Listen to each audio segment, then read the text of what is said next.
श्रीगोंदा तालुक्यातील कोळगाव परिसरातील नहेरमळा भागात घडलेल्या एका प्रकारानं संपूर्ण गाव हादरलंय। मिळालेल्या माहितीनुसार मृत बाळाचं नाव कार्तिक योगेश दळवी असून त्याची आई सोनाली योगेश दळवी हिला पोलिसांनी ताब्यात घेतलं आहे।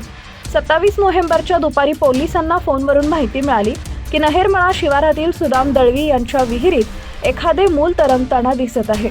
तातडीनं पोलीस निरीक्षक नंदकुमार सोनवलकर यांचे पथक घटनास्थळी पोहोचले आणि गावकर यांच्या मदतीनं बाळाला बाहेर काढण्यात आले। दुर्दैवानं त्याचा मृत्यू झाला होता।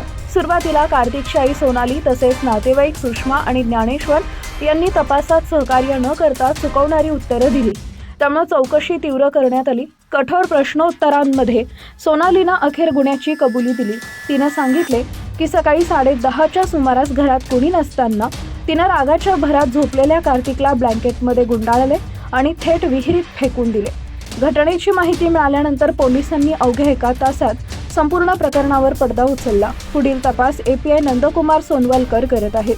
आई मानसिक तणावातून जात असल्याचा दावा कार्तिकचे वडील योगेश दळवी यांनी केलाय।